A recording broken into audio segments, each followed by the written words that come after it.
What would you tell your younger self? And I feel like I've lived 9 lives. This person today, I would have hated. I was using drugs and alcohol. That was a part of my identity. I certainly wouldn't have been happy. Just tell me what Reiki is. I've heard about it my whole life. It's working with energy. We clear energy. It's not really empty. People naturally don't want to do new things. New things are scary.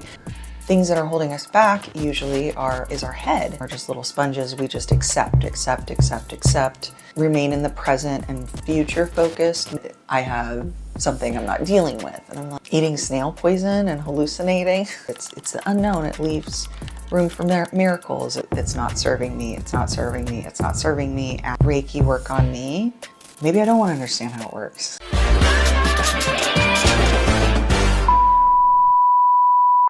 At every point, when I look back after a major transition or change, this person today, I would have hated. I would have hated that person at the whole beginning of this trial. The first one that comes to mind is when I was using drugs and alcohol quite a bit as a younger person, and that was a huge part of my identity. It's what I did every day. I was a partier. That's how I labeled myself. That was a part of my identity. And by the end of it, I had quit and was clean and straight edge, other than maybe cigarettes and coffee. And I remember thinking, wow, I really would have hated me just because of that. Like I would have judged myself so harshly and said, oh, you're no fun because you don't do this, or, you know, you're a prude, or me meeting myself at that period of time, I certainly wouldn't have been happy. But of course, at the end of it, you look back and you kind of laugh at your former self and just keep on trucking. So today is a little bit of a strange one. I wasn't sure if I should talk about it or not.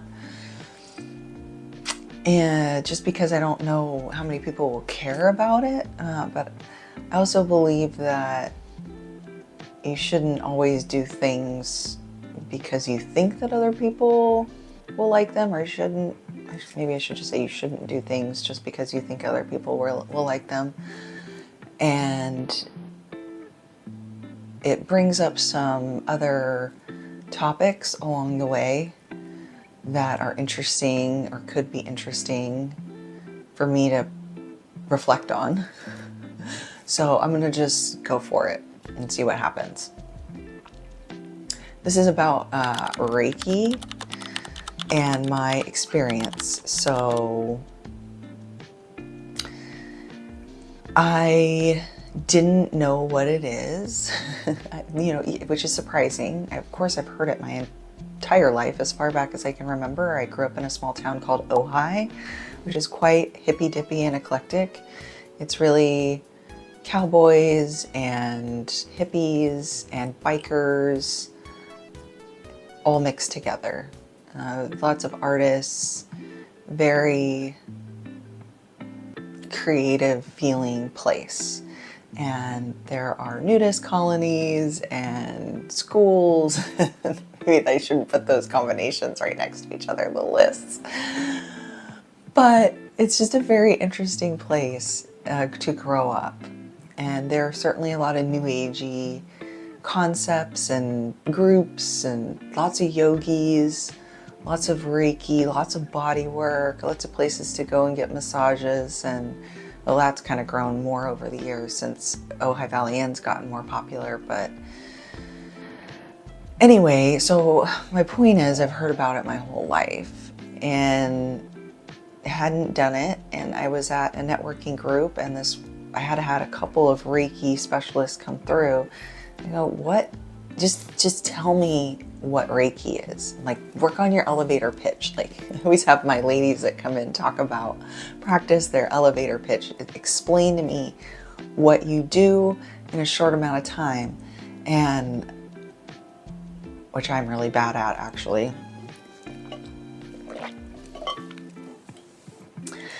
And it all felt very, well, we do this body work. And then to me, I associate body work with like massage.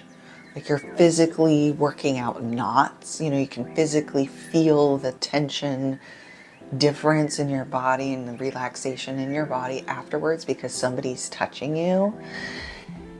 And they said, well, it's like that, but it's working with energy. We clear energy in the body. And some people use crystals and some people just use their healing powers and all this stuff. And I'm like, okay, I do believe in energy and vibrations. And there's a lot of science. I don't want to be all science, right? Like there's room for magic always. And I do believe that there's like this ether that we don't see, you know, and there's science behind this too. There's microwaves and all sorts of energy waves and light waves and sound waves that are going through this thing that we think of as empty space. And it's not really empty. There's things going on, and vibration is real. Waves are real. Energy is real. They say that you can, I think even Andrew Huberman has talked about how, you know, thoughts are things and it translates in, and I'm no neuroscientist, so go watch that if that's what you want. But think very basic concept wise that our thoughts can be outside of our bodies and affect other people. They've shown that within a certain range. And there may be other feelings and thoughts that exude from our body that we can't see, that we don't know about. So I always leave room for magic outside of being just throwing money away, you know, just wasting time, wasting money. I am skeptical, but I also try to make myself remain neutral and reserve judgment. So just like any scientist, not to say that I'm a scientist, but I have approached many things in my life to say, this is a test. Let's see how it goes. And also, I think we need to keep in mind that, and I've also noted, well, maybe I shouldn't even say as we age, but okay, I'll start with this. People naturally don't want to do new things. Just naturally, especially after the age of 26, you know, after that, all those lobes cement in the brain and we become real adults and our brains mature to this point. We really, really stop wanting to try new things. You know, it becomes harder and harder. Our brains our whole purpose of our existence and the way that we've survived on this planet is to stay in the cave. It doesn't want to leave the cave, it doesn't want to try new things. New things are scary, and it's really the survival mechanism that keeps us safe, because if you were getting food, water, and shelter, then you were winning, and that's all you had to do, and just survive and make babies and create the next generation, and you've done your job, right? But in today's society, obviously, we have that in spades. Not everyone, obviously, but most in Western civilization, we are dealing with obesity crisis. We're dealing with people eating maybe the wrong types of foods or too much food or low quality foods or empty calories, and maybe they're nutrient deficient in things, even though they're overweight. But I digress. For the most part, people have food, shelter, and water, okay? So things that are holding us back usually is our head saying, we want to do this thing, we want to go out and try this new thing, maybe in the moment, maybe as we're journaling, maybe as we're setting a New Year's resolution, we want to try this new thing. And then when it comes to be the day of the thing, we stop ourselves and we don't do it. Oh, I'm tired. Oh, I'm sick. Oh, I have a little bit of a sore throat. But just our brain uses all these excuses, and then you don't do it. Because so many people, and me, myself included, went through phases, and I have gone through phases, and I'm sure I'll go through a phase at some point again, or I follow my emotion and what I want to do for that day. I just want to live spontaneously. I want to do what I feel like I want to do in the moment. I want to feel inspired. Well, that's all great, but I find myself, and I think most people will find themselves extremely unlikely to ever try too many new things if they let themselves just do what they feel like doing all the time. And usually we get to a place where we have to plan it and we have to set an intention and we have to do it anyway, or practice this thing that we want to do, or this skill that we want to learn. And Reiki was like that for me, where I wasn't jumping up and down. I wasn't excited, I was interested, I was intrigued. I felt like I needed to experience the thing to understand what the thing was. And I thought, I will go into this with an open mind, reserve judgment, see if it works, see what benefits come out of it, and go from there. Just try to remain objective, right? So that's what I did. I had a Reiki woman come over to my home. She met with me, had me fill out, it's like a medical sort of form where you talk about maybe some trauma that you've had in the past, or like certain experiences that you may want to divulge prior to the session.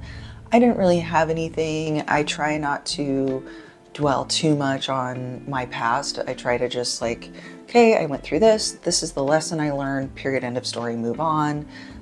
Try to remain in the present and future focused more than blaming everything on my past or using my past as a reason why I'm acting in a certain way, and just leaving it at that. I try to learn from the past, make a change, and move forward. That's what I try to practice. So I feel like I'm really, and then your brain goes, well, is the practitioner going to say that I have something I'm not dealing with? And I'm like, I really, really do think that I'm open to knowing if there's something weird in my subconscious that is holding me back in some way. It's holding me back in an area of making more money or being more successful or being more fearless, or because the subconscious is extremely powerful. We go through life.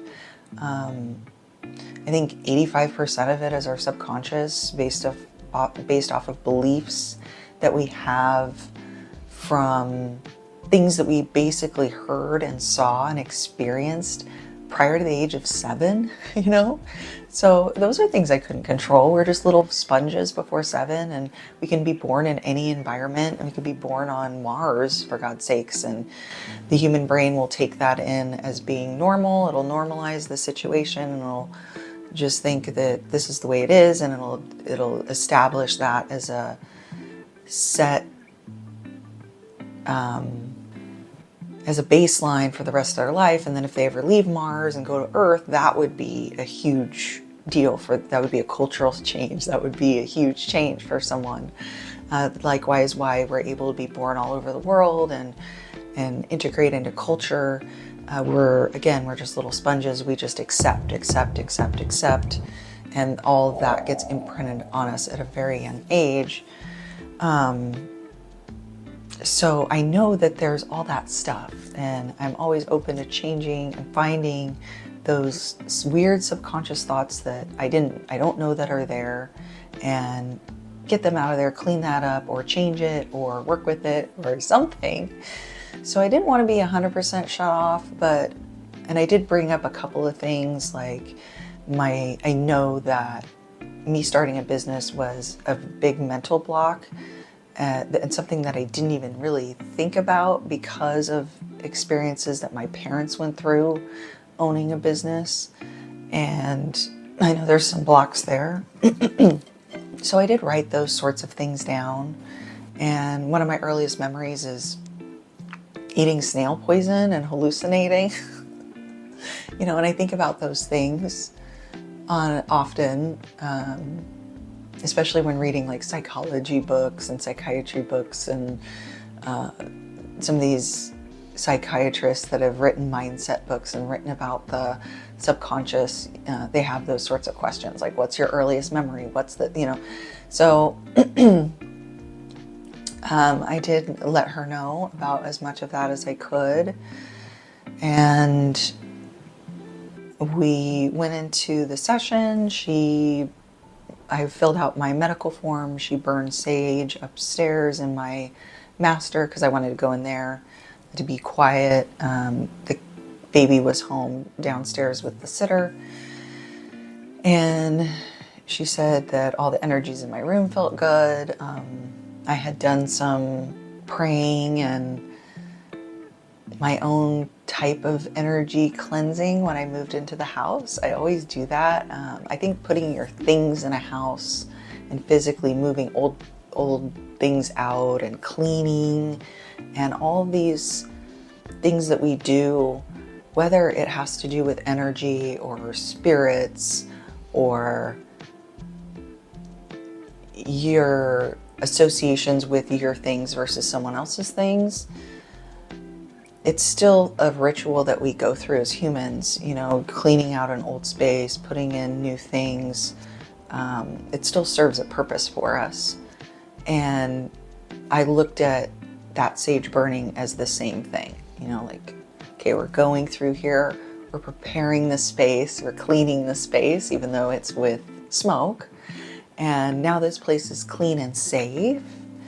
And we're able to let our guard down, right? We're preparing this space for this purpose. So it creates purpose. It creates a lot of like a really cool atmosphere in this way. Similar to maybe making a nice dinner for your spouse and going into a dimly lit room and lighting a candle and having a flower on the table. Like, it sets the mood, it sets the vibe, it sets the energy, it sets the intention. So these things are all very important, and I love looking at this. So she did Reiki work on me. We talked about the chakras. I'm aware of the chakras.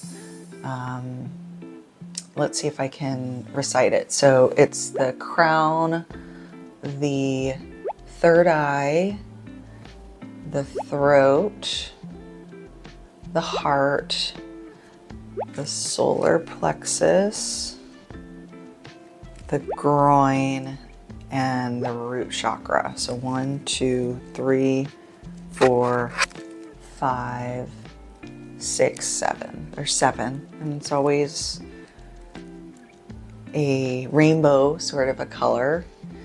And there's some really cool information about the chakras. And I mean, it's when you look back at these ancient kind of medical practices and alchemy, and I just love hearing how people practice medicine and spirituality in ancient cultures and in older cultures, and it really just shows how much wisdom was there.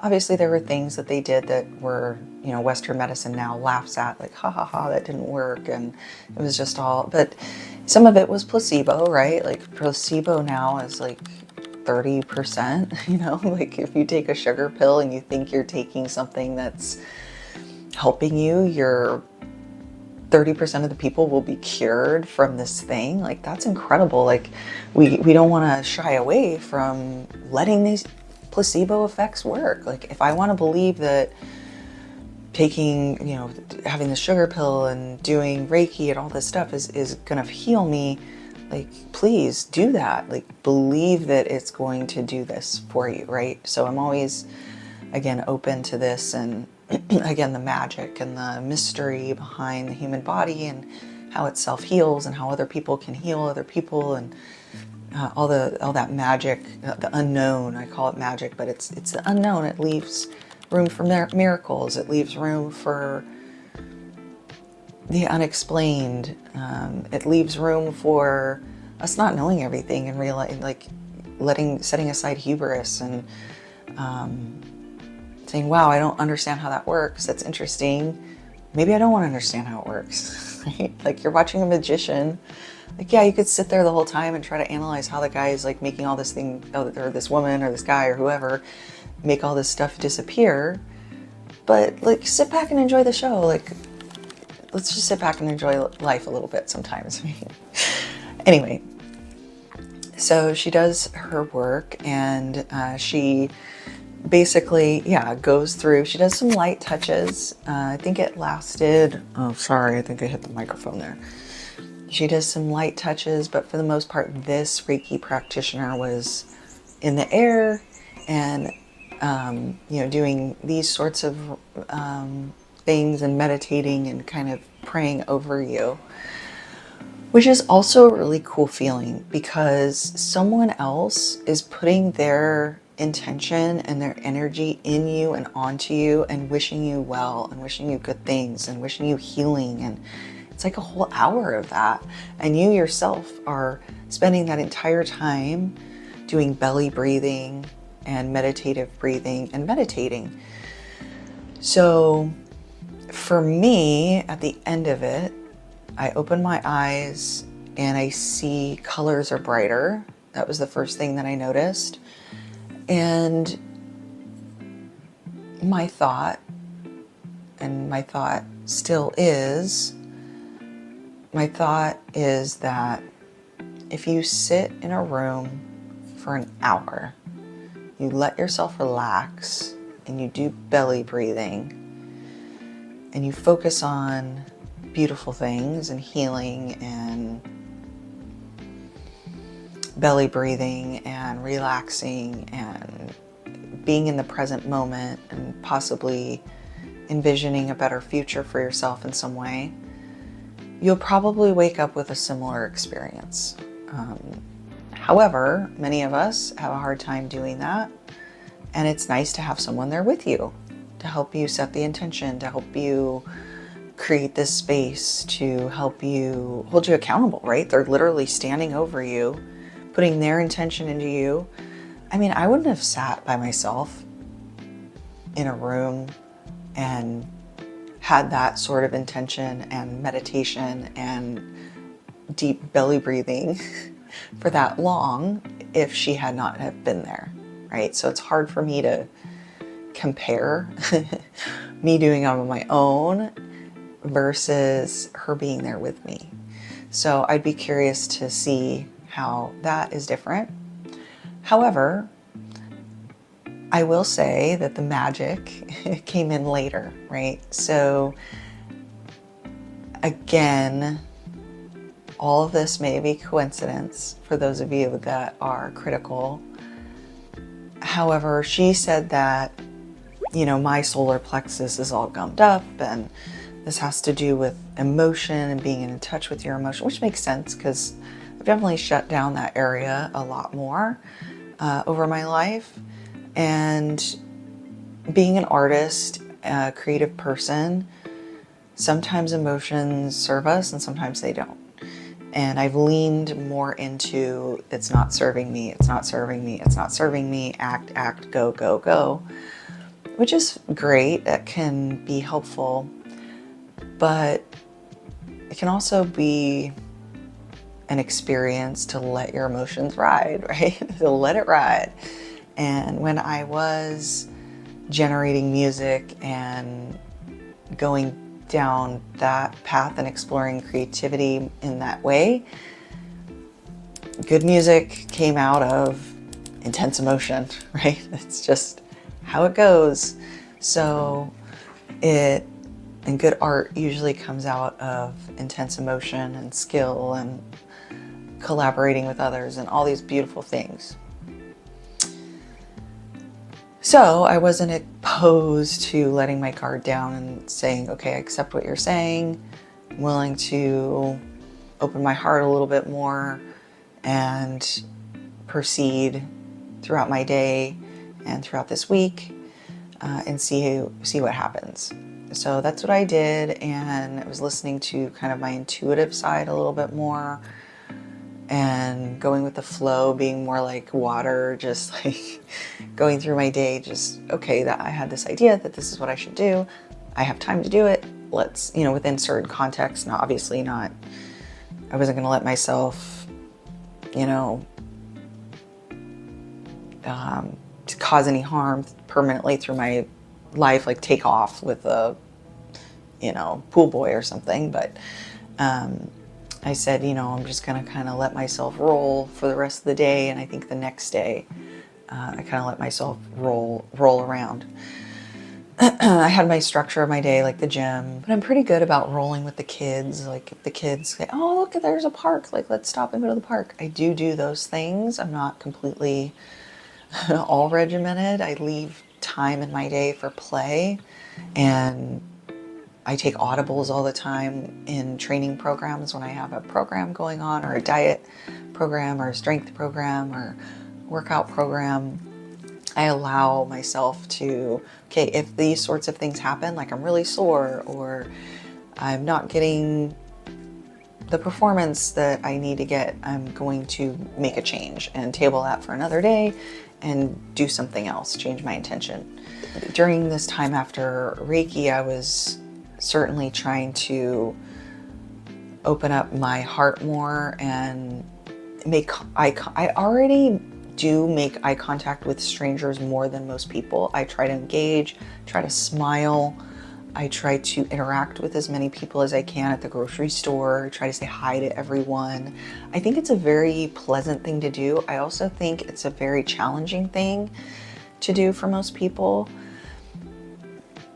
And I also think that it's good practice for me to interact with people. And also, you don't know what people are going through. They may have just lost someone. They may be hurting. They may be having a bad day. And yeah, they might frown at you or scowl, but it's probably because they're not in a good place. And maybe you acting in a nice way, letting them go in line before you, just being graceful to others, I think is very helpful. So especially when you allow time to do that. So the problem comes in when I'm rushing around this world, I'm rushing around my day, and I'm like head down, go to the grocery store, get the meat, go home, like get the thing, just objective, like complete task, result, done. Love that part of myself. However, when I know I'm going to be around other humans, like at the gym or at the grocery store or at a restaurant, let's leave ourselves, I try to leave myself an hour. Not that I go to the grocery store very often, but when I do, I try to make it like an event. Like we're going to go pick out like a snack and walk around and have a snack, and we're going to take our time and we're going to smile at people and maybe catch ourselves in a conversation with a stranger. I do try to do those things. But this was different. It was more heart-based. Like I felt my heart more, if that makes sense. I felt my intuition more about people. I was more sensitive to others' subtle signals. Or maybe I was picking up on energy, I don't know. But I said, oh, I went to this grocery store that I usually don't go to. I just said, oh, I love that grocery store, let's go. It's big and it's fun to walk around. It's almost like a department store and part of it. So I took my daughter and the baby and we cruised around and we said hi to every single person. I noticed everyone's energy. It was very sensitive that day. As I walked in, I noticed a woman was annoyed that I like crossed this way kind of in front of her, but I was like, I'm within, like I'm going like that, like I don't know, it was weird. I could almost understand what she was, I'm assuming, again, these are all assumptions, but just the look on her face, I felt like I could see what she was saying more so than usual. I'm already kind of like that, but I had more conscious awareness of it. Then proceeded through the store, continued making eye contact with everyone and just smiling. And it was a legit, genuine smile. I was genuinely relaxed. I was genuinely open and wanting, I don't want to say I was like wanting to help people, but I was just being very present, just being very present with every person that I came across, trying to make eye contact and see if they wanted to connect, basically. Because most people are just like, hi, yeah, nice, great. And they just kind of like deflect you. which is fine. I don't need everybody I don't always want people to interact with me. I just find it interesting. I love human behavior. I love seeing how people react to things. I love seeing how different phrases get different reactions out of people. I don't know, maybe it's the salesperson in me, I'm not sure. But I just love that stuff. So I'm walking around and there's this woman, she got a full cart. And I was like, wow, you really been working hard in here. Look at you. You're just piled up today. She just, you can see her, and then her face changed. She's like, oh, I'm nervous. My sister's coming home from the hospital today. You know, it looks like she's going to go into hospice. Like, I've got to make dinner. I've got to, you know, she starts, I got to do this. I gotta, you know, you could tell, like, even just from her cart, she's overwhelmed. She's like throwing, I mean, this cart was like piled up on the top and stuff on the bottom and a lot of random things. You could tell seemed like her brain was just collecting things that she thought she would need and that she was trying to make sure she had everything she needed for her sister in this moment, this big moment where her sister was coming home possibly for the last time, or, you know, one of the last times, or whatever was going on. So I ended up, I don't really know exactly what was said, but I was present with her and at one point hugged her and told her that she was doing a good job. I'm like, you're a good sister. You're doing a really good job. And it was like, she just needed to hear that. And she, you know, she was kind of, she cried for a little bit and she put herself together and she said, thank you. And my daughter was losing her little 6-year-old patience. Like, Mommy, I'm bored. Like, stop. Oh, please don't talk to everyone. My daughter, you know, they're just little selfish people. Like, I'm selfish too, I get it. But she wanted a snack, or she wanted to move on. She wanted her mommy time, walking around the store, looking at cool stuff, right? And figuring out what she wanted.